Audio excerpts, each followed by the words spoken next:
Mimi nishakaa na mzee nishaongea naye kuhusu ile swala lako. Kasemaje?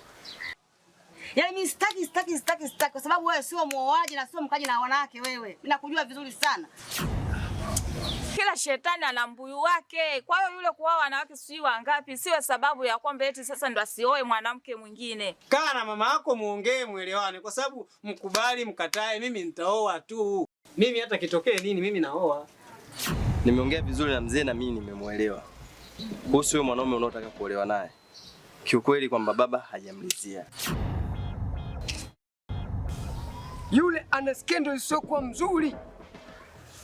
Kwa maana ndoa hakuna.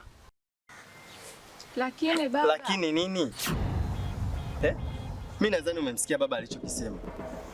Hivi unafikiri wewe usiwe msikiza mama yako mzazi alokuzaa wewe? Utaenda kumsikiliza nani? Au la usiwe nisikiliza mimi, wewe utaenda kumsikiliza nani? Muache aoe. Huenda labda sasa hivi atakuwa amebadilika. Swala la kuleta barua ni jambo la heri. Na nilivyoiangalia nimegundua huni nani mlengwa ni mwanao. Na barua inatoka kwa nani? Kwa Bwana Bwato. Bwato ninayemfahamu mimi. Bwato ninayemfahamu mimi. Huyo. Hakuna na haitawezekana damu yangu iishi na Bwato. Au mnaona la mimi kwa nyumbani tu hivi na napika nyumbani. Mimi moja nishakuwa. Mbona mnamkataa yule mwanaume ana shida gani? Hivi kwa mfano angekuwa amenipa mimba mimi, mngemkataa au mngekubali niende kule kwa yule mwanaume? Tena mngekuwa nyie wa kwanza kunishika mkono na kunipeleka kwa yule. Mimi wewe sikuamini. Hayo ni maneno tu unaongea lakini mimi sikuamini. Kwa sababu kwanza mimi unaendelea sana aibu kwa watu. Yaani kila wakati eti mtoto afanye na wao alafu anaacha. Mimi najisikia aibu sana unajua. Kuoa wanawake wanne haimaanishi kwamba huyo mtu sijui ndo amekosea sana, sijui kafanya. Yaani huyo alikuwa bado tu hajapata chaguo lake. Uongee naye. Maana nyinyi tabia yenu ya kiushirikina mnafahamika kwenye mtaa wetu hapa.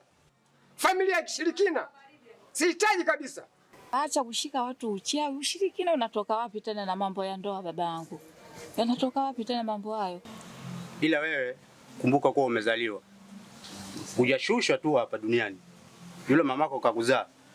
Kwa kama mamako kakuzaa inabidi umsikilize anakuambia nini. Mimi sina haki ya kuongea. Basi kama mimi sina haki endeleeni wenyewe basi kuongea hapo. Teni basi. Kaeni wenyewe muongee basi. Yaani mwanangu mimi nikikuangalia wewe sikutofautishi sana na mimi. Wewe ni kijana mwenzangu. Lakini story unazoniletea ni za kike. Wanaume hatuongeaji maneno kama hayo. Yaani wewe unavyoniambia mimi niachane na dadako maana yake ni nini sasa? Wewe ndo unamtaka dadako au?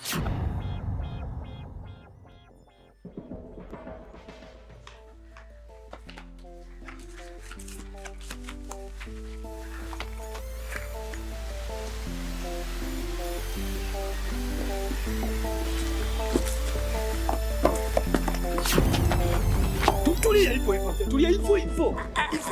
Tulia.